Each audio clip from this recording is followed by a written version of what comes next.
much. I cannot tell you, I feel like Alice in Wonderland because I'm here as an artist and I obviously look out and see a room full of artists. I see pink hair and great hair, and I see some of you who look like interns for like a Fortune 500 company. Others of you look like tech people, and it feels great to me because it's a room full of a diverse group of people who obviously are gifted with multiple talents and are obviously multifaceted. And as a child, I fought the label of being overscheduled and over-involved, which I'm sure probably you have no idea what that feels like, any of you in here. And as a child growing up, I did all these different things. And I always had one person somewhere who would say, but Jade, you've got to focus, you've got to just do one thing, you've got to do this one thing. And that was always piano for me. Growing up, I played multiple instruments, piano, viola, clarinet.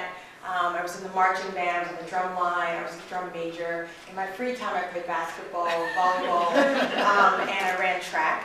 And then when I got to college, I thought I would settle down a little bit. So even though I majored as a piano performance major, I played like Chopin for 6 hours a day because we had juries to get ready for. Well, I would moonlight in the marching band, right? So at Northwestern, on the weekends we traveled with the team, and I quit marching band after 2 years because it was kind of like a cult. Any of you ever been in marching band? So I got out of the cult, and then I created a group called Boom Shaka, which was a percussion and dance ensemble. If you've ever been to see Stomp or Blue Man Group or Tap Dogs, we did a lot of that stuff.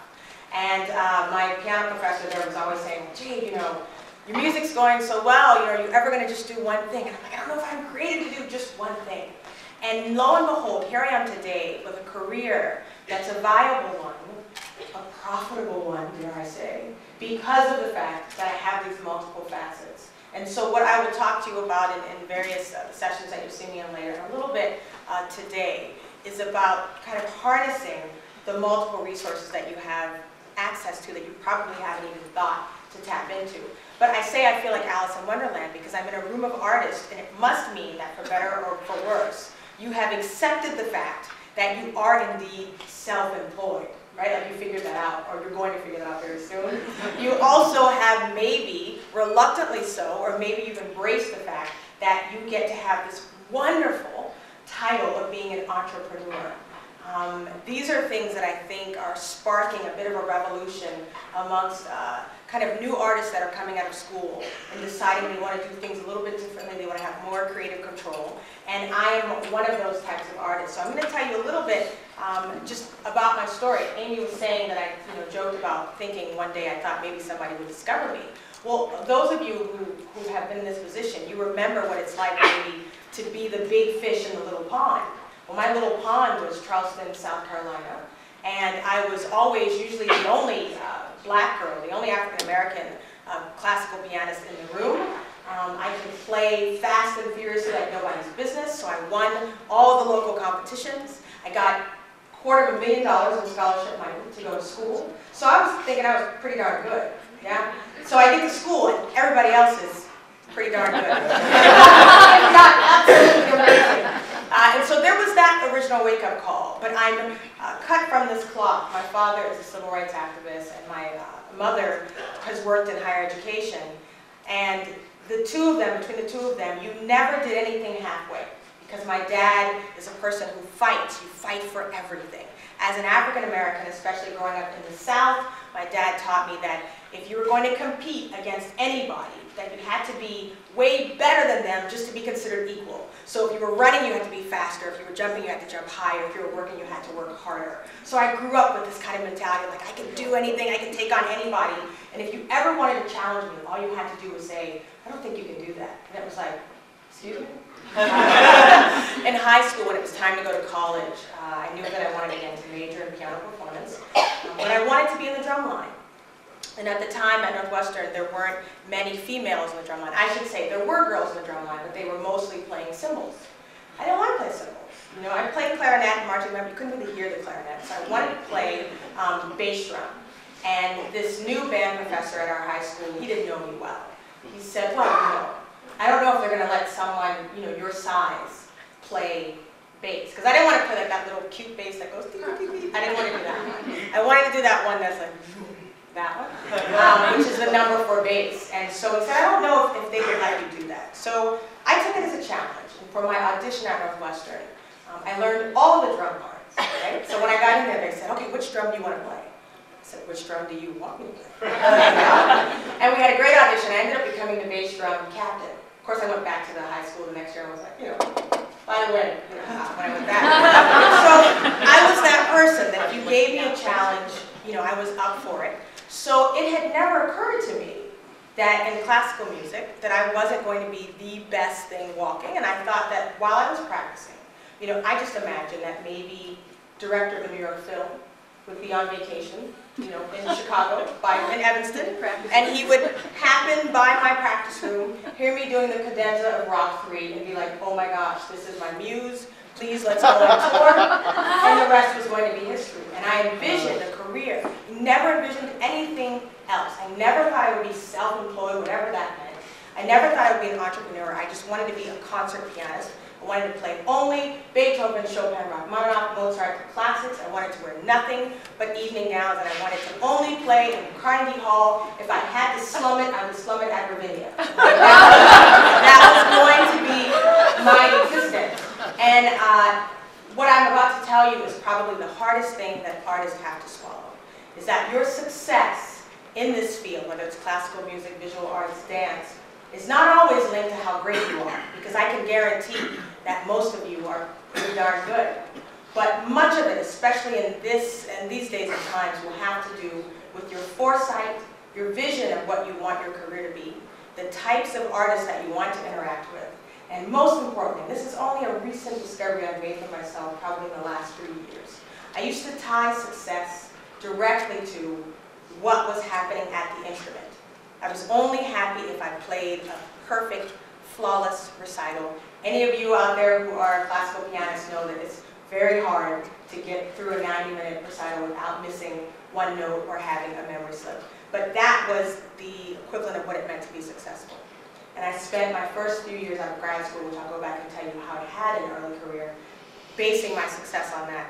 It wasn't until maybe 3-4 years ago that I decided I was going to change success to not just associating it with the physical things that happen with my instrument, but I was going to change it to what kind of impact, what kind of influence does me playing this big old black and white monster, which the piano was starting to turn into, what impact can I have from sitting down and playing those keys? How can I make an audience feel a certain way? What's the influence that I leave behind? And that kind of shift in mindset completely set me on a different career trajectory. One that was more rewarding and fulfilling musically, one that was more financially rewarding, and one that has allowed me to have an impact and an influence in those same places I was trying to get to, those same kind of ivory towers of classical music, I'm welcomed into because I've done things differently. So I'm really a fan of the rebel, and I hope to kind of stir up a bit of that rebellious nature in you so that you can find what I like to call your soulmate career. So the one thing that I think if you leave here, I think there are handouts on the table. You'll see something that says 7 vital tips for the self-managed artist. You don't have to follow along with it, but I just want you to know what's in front of you. And the first thing that I think you all have to admit, and I think because you're here, it means that you've at least started to admit it, is that you have to admit to yourself that you are indeed, you have to determine to be the boss of your own art. Now, my parents will tell you that my initial career goal was to become president of the United States. And I was very serious about that, and I had a very outlined, detailed plan of how I was going to go about doing that. And I actually, while I was at Northwestern, became Miss Chicago, Miss Illinois, and went on to become first runner at Miss America. And in that system, you have to have a platform issue that you talk about, that you're passionate about. And my platform issue was youth suicide prevention. And while I was researching that, speaking on this issue, I spent a lot of time in Washington, D.C., kind of speaking on behalf of mental health funding. I got to testify in front of Congress, work with the Surgeon General. And I remember thinking, man, it takes a long time to get stuff done here in D.C. And that kind of very suddenly started to wash out any hopes that I had of being in politics, because I felt like it took too long to get things done. I wanted to see action quickly. But you have to determine to be the boss, and you have to get comfortable with actually admitting that you're the CEO of me, of yourselves. And I was talking to Gary earlier. People have, especially artists, we have an aversion to terms like CEO and self-employed, entrepreneur, and money. Can you say it? Can you say it? Money? Yeah, see, we're all like, no problem. Money. And it's enough to, I thought it was great. Michael said that the term starving artist is overrated. Well, it's my pet peeve of a phrase. I hate the term starving artist, struggling artist. I think that you can not have tons of money and be working hard and never have to call yourself starving or struggling.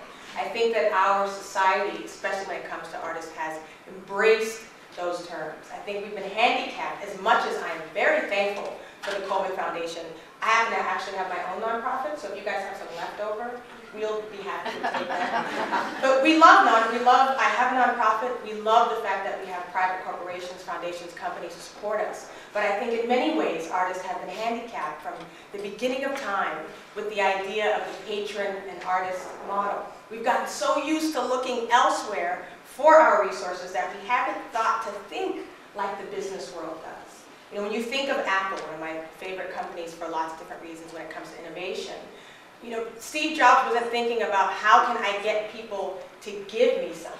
He was thinking, how can I create something that's so amazing that people stand in line for hours outside to buy my product.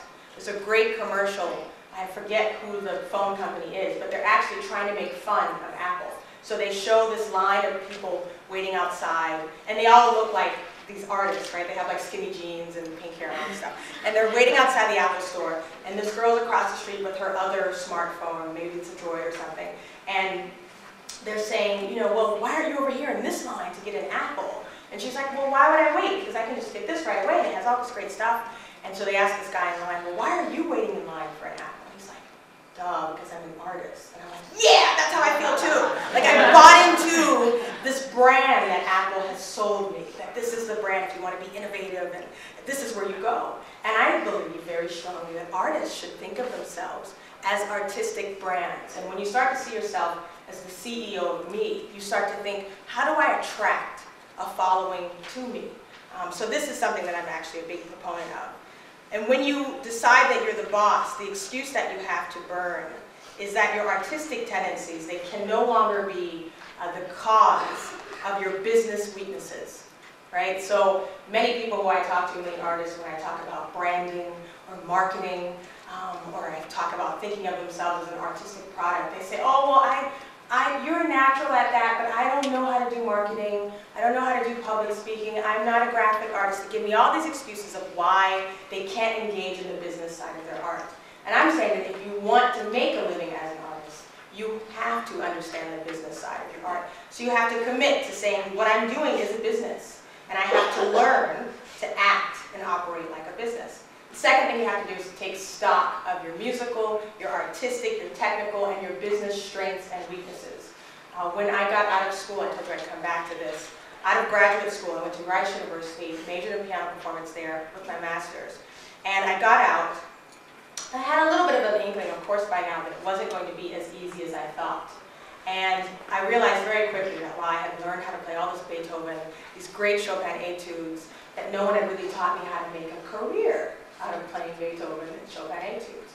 So I started kind of researching the climate around me in order to decide what I would charge for my concerts, who I would approach for my concerts. And one of the things that I did wrong, first thing I did wrong, was I geared all of my presentation towards impressing people.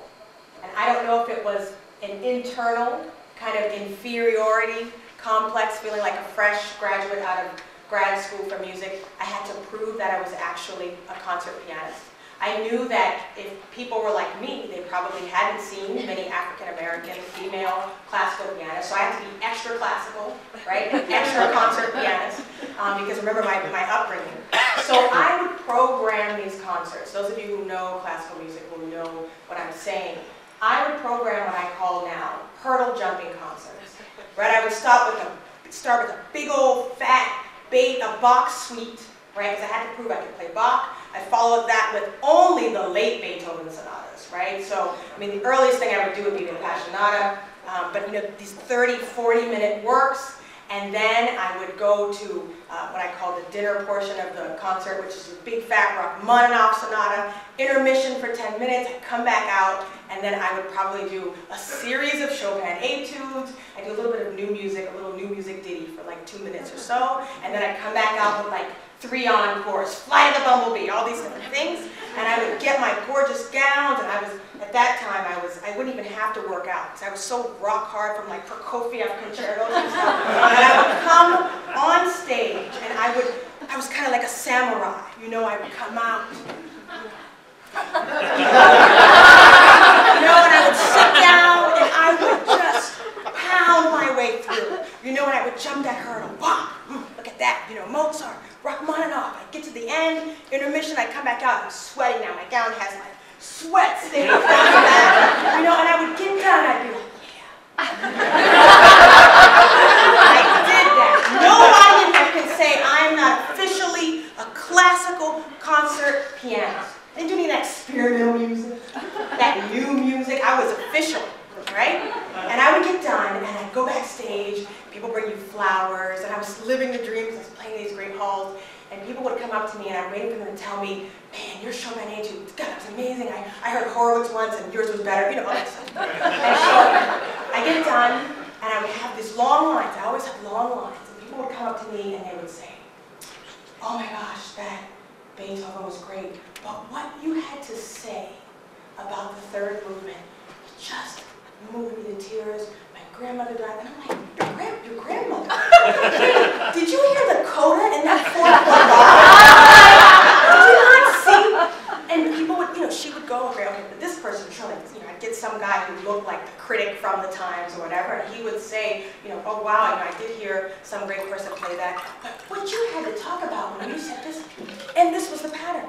And I was offended that these people were coming up to me and saying, you influenced me, you impacted me, you caused me to think about things that were related to the music, I got to know you, and boy am I leaving now and I'm going to go out and buy that music, or I'm going to go out and experience more of this stuff, because I would have a lot of young people in the audience who would say, I never listened to classical, but now I'm going to go out and buy this stuff. And it took me a while to figure out that I didn't need to be offended. I needed to embrace the fact that they were coming for one thing, which was the music, and they were leaving, yes, being impressed. I could get through all of that repertoire. But they were feeling something. They were being touched. So once I kind of wised up, I started crafting my artistic package to highlight those things. I became the artist that everybody booked because she's going to talk about the music in the concerts. She can actually come in a few days early. This is what I learned when I did my research. When I came out of school, there was, of course, the Clyburn competition.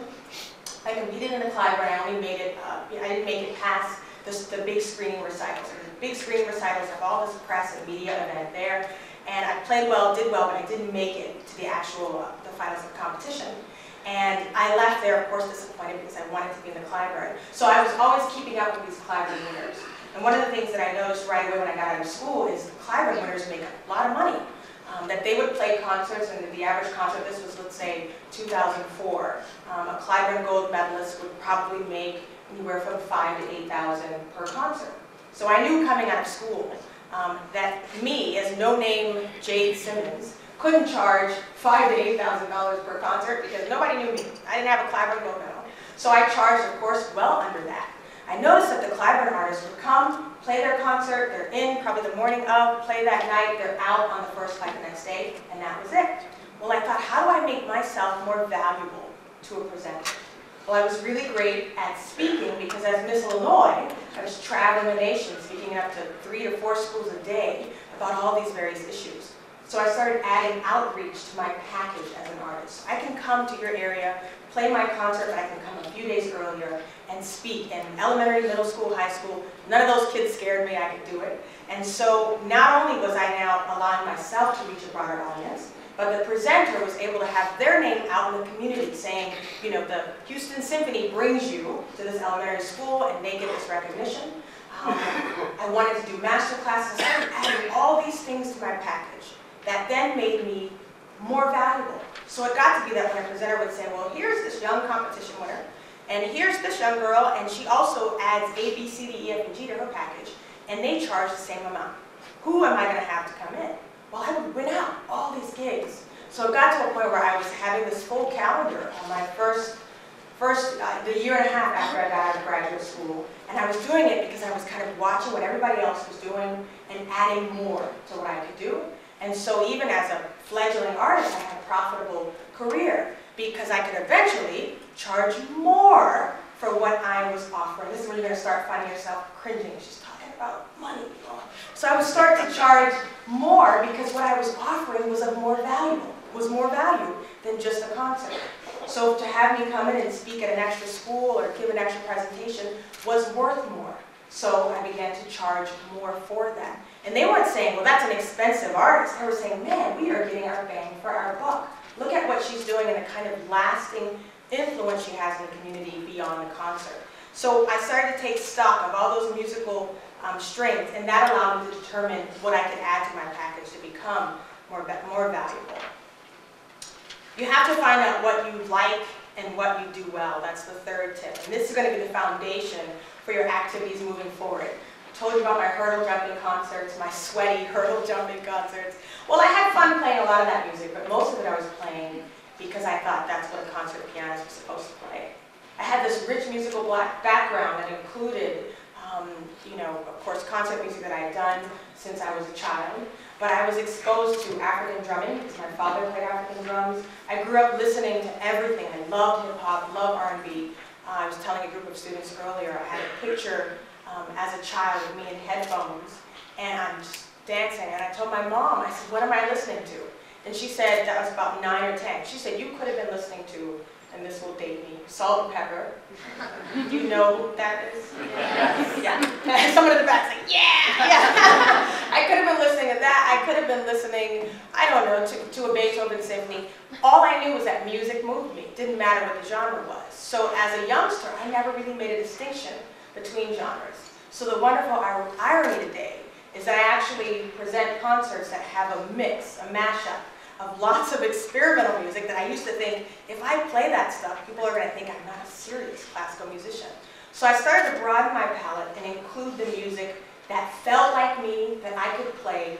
I had a teacher said, Jade, you can do this in grad school. Many of us who are in music, you wait for your professor to actually confirm that you could actually make a career in music. And it's rare that we get that. Because I remember going through undergrad kind of waiting for that and never getting that validation. And then in grad school, we're having a professor, John Kimura Parker, who's a wonderful world-class concert pianist, sat me down and he said, I think you could do this. And he said, but what you have to do is you have to take stock of the music that feels like it was written for you. Stop feeling like you have to program every classical composer, that most people know. He said, play the stuff that feels like you, and you feel like your rendition of it can hold up to any of the masters out there now who are playing it. So I found this connection with music that had an emphasis on rhythm, which of course led me to lots of 20th and 21st century composers. And over the span of about 2 years, I became the rhythm girl. So I was the girl composers would send this music to that nobody else wanted to play because it was either too funky rhythmically, or they couldn't keep both hands going at the same time. And I could trace this talent back to when I was in band. And I remember we had this activity where we had to learn to do, split rhythms. And you're all artists, so you probably could do it. But in band one day, the teacher was saying, he wanted us to keep 4 beats to a measure on one leg. 1, 2, 3, 4. Try it with me, ready? So 1, 2, 3, 4. 1, 2, 3, 4. Okay. And then on the other side, you keep 3 to a beat. So it's 1, 2, 3. 1, 2. Now, do it both at the same time. Ready? Go. Oh, wonderful stuff. Stop. This is pretty good. There are musicians in here. So what it should sound like is, right? So I could do that with like 5s and 6s and everything, like all day. I could just do that stuff. And so in piano, of course I love Prokofiev because he has this percussive nature to a lot of his music. you're great, because most audiences, when I do that, my aunt was in one audience, and she looked like she was about to have a seizure. So I heard a little over here, actually. But that became my niche, and lo and behold, it was based on my past. So I always tell artists to kind of start to look back over what they've always done. The music or the art that they created, they had the most joy creating, didn't feel like struggle, didn't feel like stress, and most likely there's something there. There's a nugget that you should be using that's going to become a part of your artistic brand. You should be aware that what you like and what you do well may not be the same thing. I love, love, love Bach, and I play him like nobody's business at about 9 a.m. when I'm in my bathrobe and I got coffee sitting on the side of the piano. When I play him in public, he never sounds as good as he does in my room. And I had to learn that the hard way when I would have memory slips over and over on stage, I would beat myself up about it. And then I realized, why am I programming him if it's not my best thing? If in this career you know how important, or I should say the importance we place on things like music criticism, your reviews. As a young artist, you're always waiting for a review to come out. So much of our business does have to do with reputation and perception. So we have to be careful what we do put out there, that we're always putting our best foot forward. And so once I realized that even in the music I was choosing, I had to put out on display the stuff that I knew I could do over and over and over, no matter what, and feel good about it at the end of the day. The fourth thing you have to do is think outside of the box and program with purpose. Probably the biggest neglected piece for musicians, visual artists, dancers, anybody who's thinking of putting on productions, not just being in productions that already exist, but starting your own productions from scratch. Probably the biggest neglected piece, especially in the world of classical music, is the audience. We have almost been trained that we aren't supposed to worry so much about what the audience is thinking. Either they get it or they don't.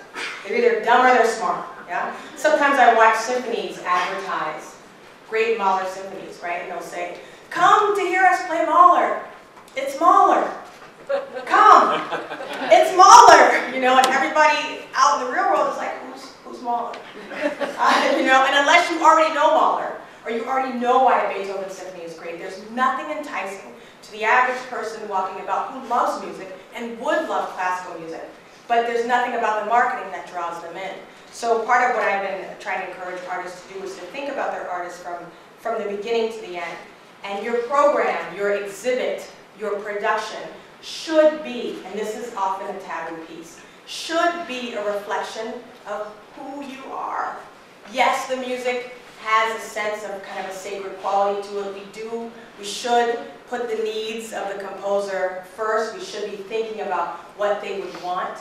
But I will tell you, from the experience that I've had with people who stand in line and talk to me after a concert, a large part of the reason they're coming is not just to hear your Beethoven sonata, but to hear what you have to say via that Beethoven sonata.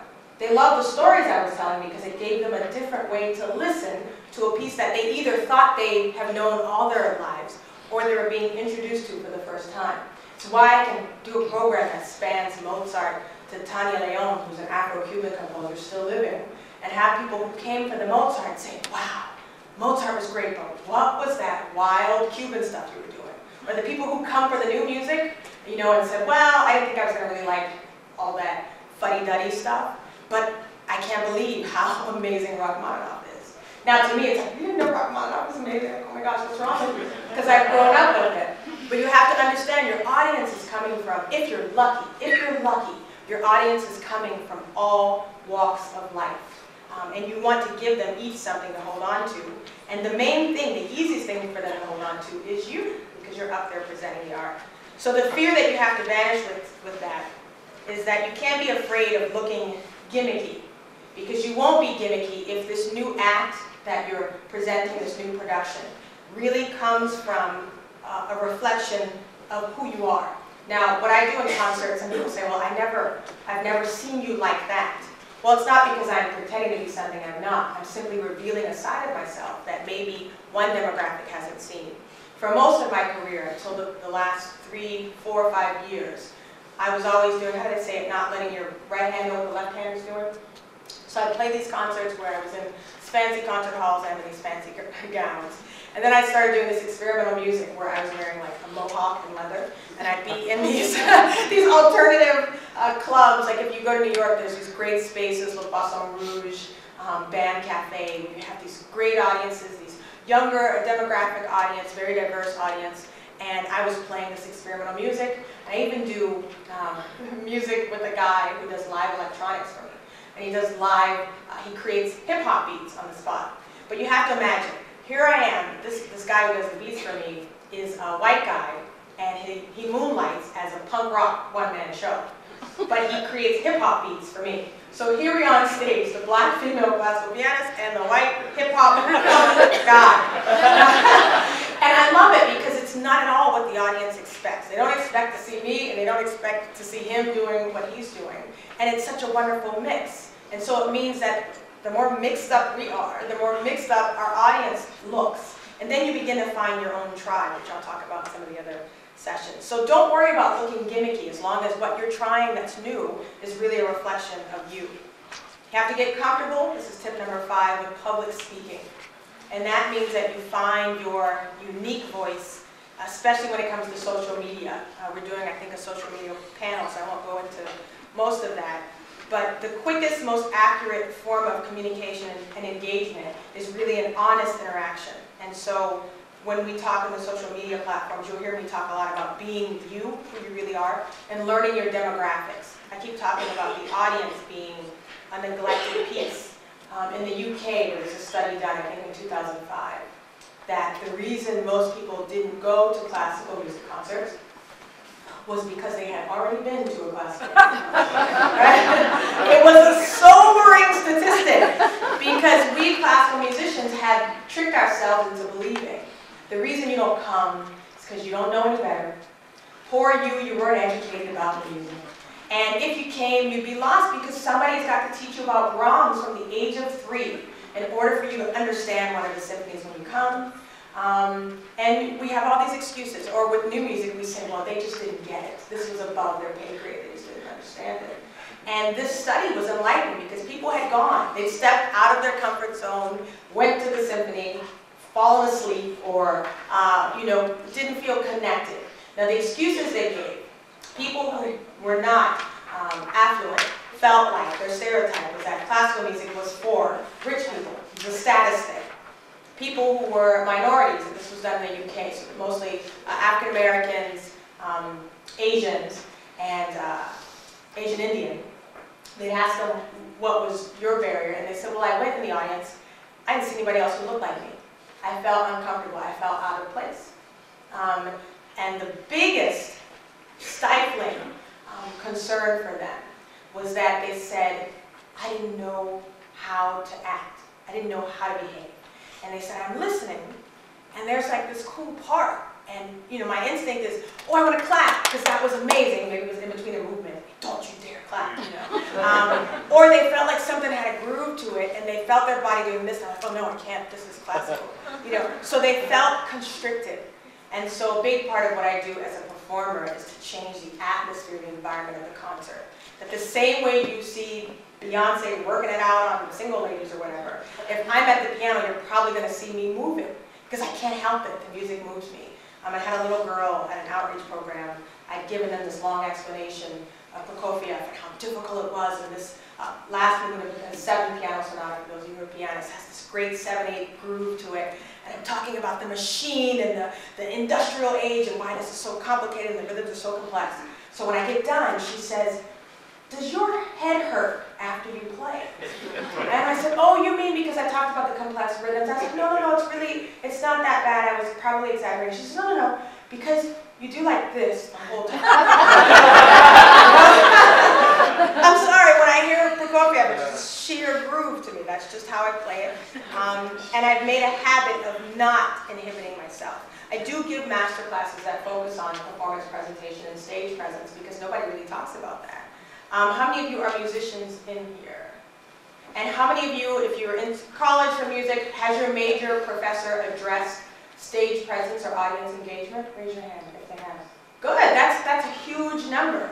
For the most part, you don't learn that. So what I work with young artists on is engaging your audience from the moment you walk on the stage. Most of us because it's also been banged into our heads that we're in service to the music and it's not about you guys, we come up here and make a beeline to the piano. The guy who eventually won the Clyburn a few years back, phenomenal Rachmaninoff interpreter especially, but he garnered the nickname because of the press. They called him the Undertaker. Right? That was his nickname, because when he would come on stage, it was like this. And the audience was like, can we? And they would kind of clap, and he wouldn't acknowledge the applause, he would just wait. And then he would launch into the most amazing Rachmaninoff. And he would get done, and again.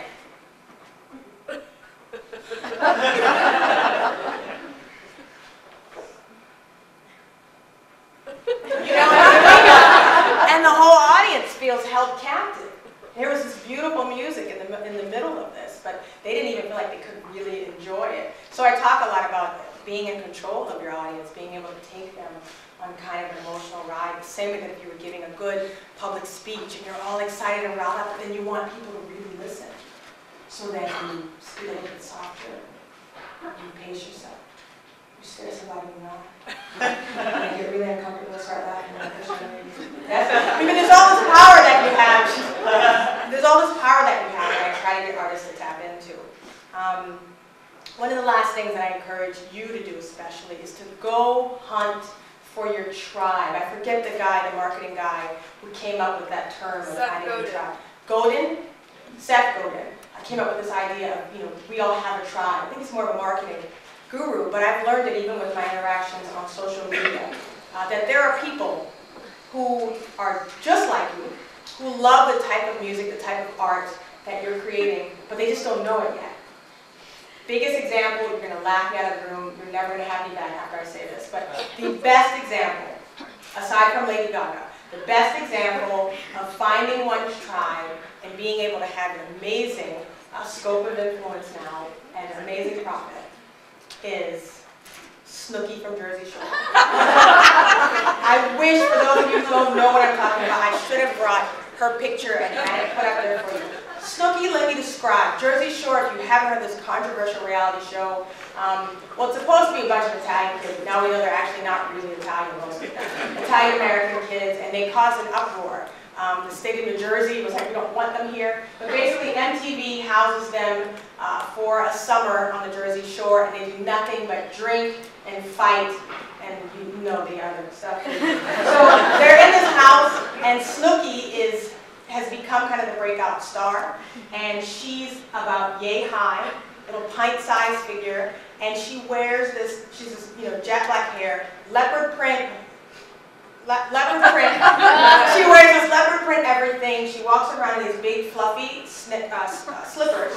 She eats mostly pickles. She loves, and you're all saying this, you know what I'm talking about. She eats pickles, and the makeup is just, you can't imagine. It would take like 3 hours to start it off. And she wears her hair in this big poof. Now, when I saw her, I thought, what a wreck. This girl is a disaster. We should not have her on TV.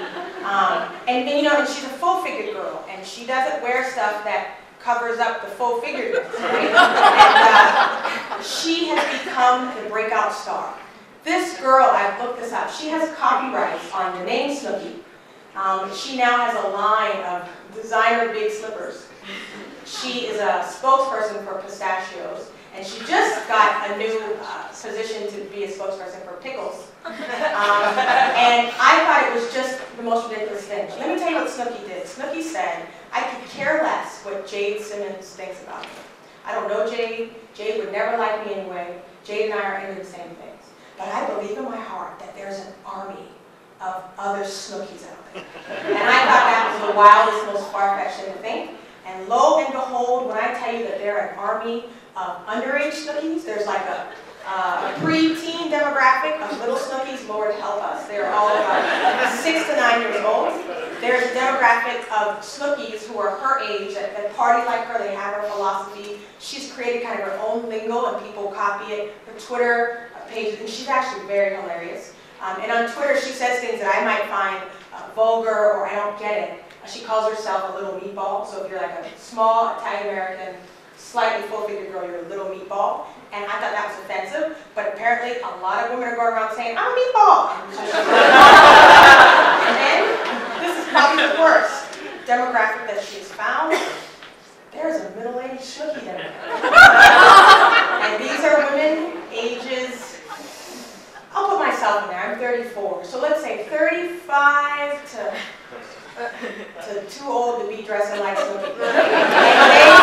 If you look them up, they have Snooki's makeup. Now, did she create them? No. She just found them. She believed that she wasn't the only Snooki out there, and there's a world of them, and that's her crew.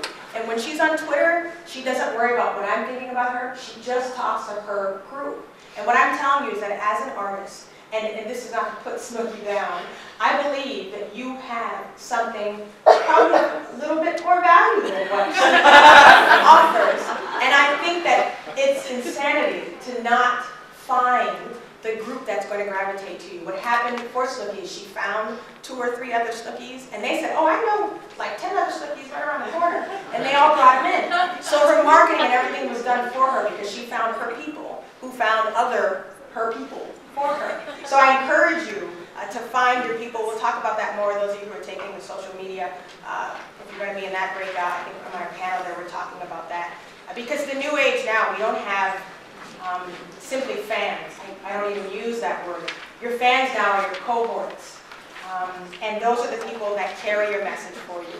Finally, the last big tip that you need to know as an artist is you have to understand that it's going to be imperative for you to create, again, what I talked about earlier, a package deal. Find out the other things that you've probably been neglecting in the name of focusing single-mindedly on your art form. Don't get me wrong, you need to be brilliant at your art. You cannot be a concert pianist and be memory slips all over the place, drop a note. You've got to do your art well. You've got to do your art as brilliantly as possible.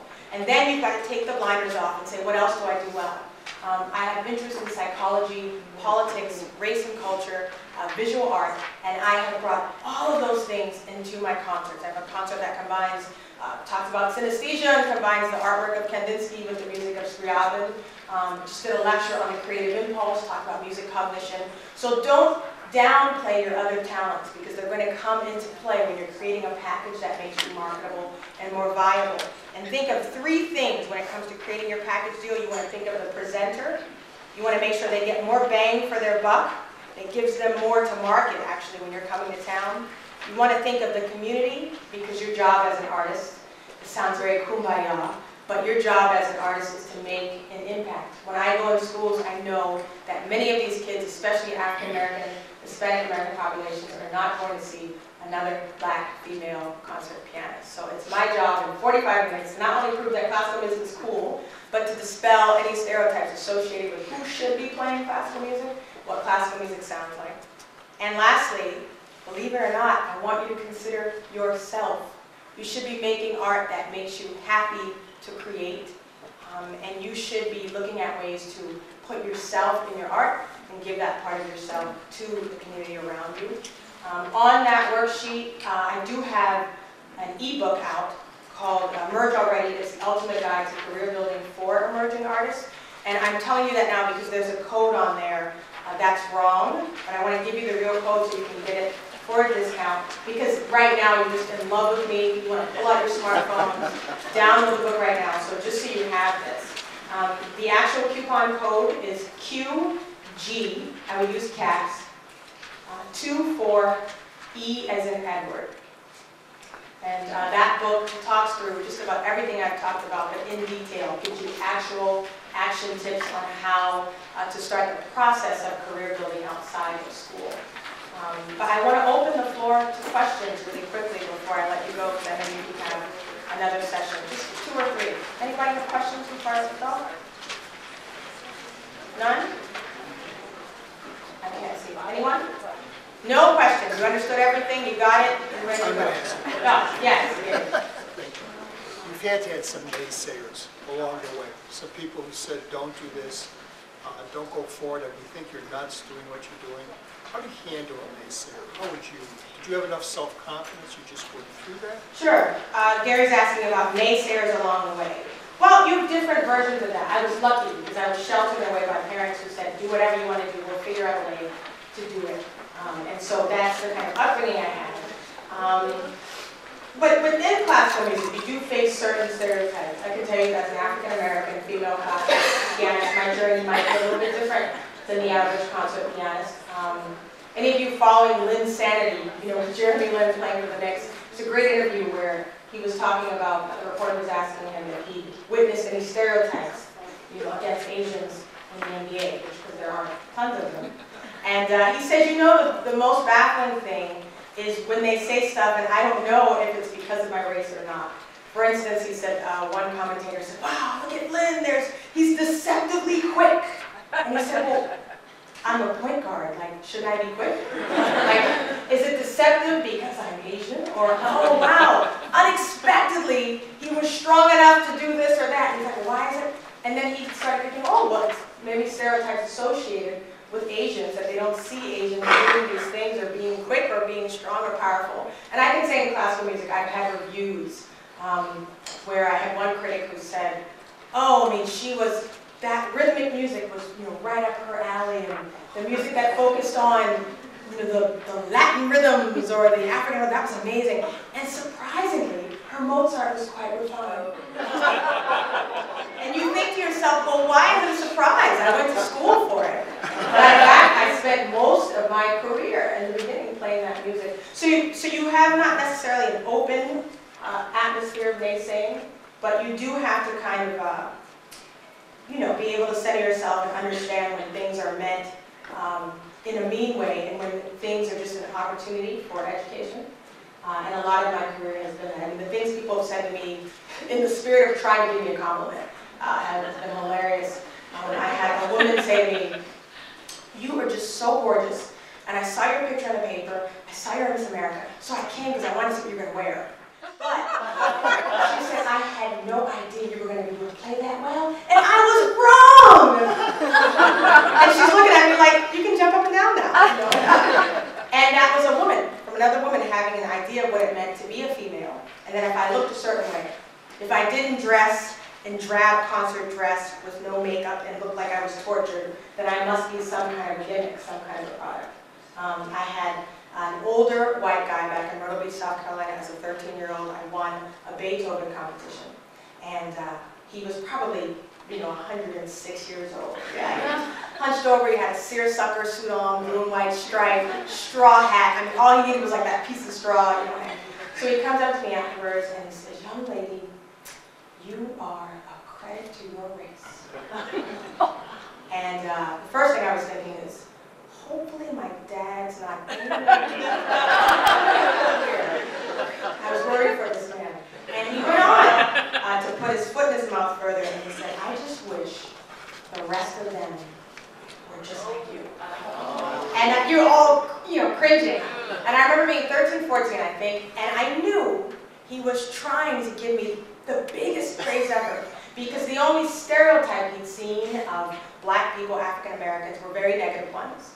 And what also I heard in that, and maybe I heard this later, years later, is he was trying to pay me a compliment by saying that because I was doing this art form that's considered to be, you know, kind of up here, elitist, that just simply playing Beethoven made me somehow a better person, and even better than the rest of my culture.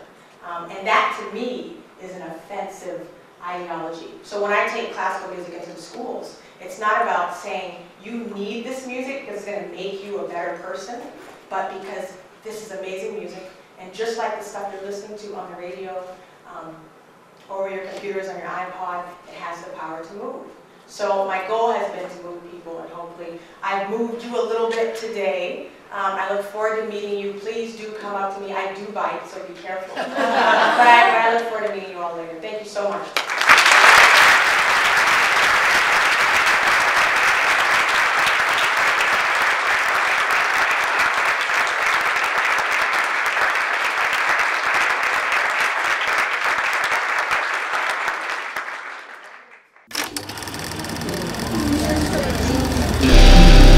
Mic check. Take two. Hold it.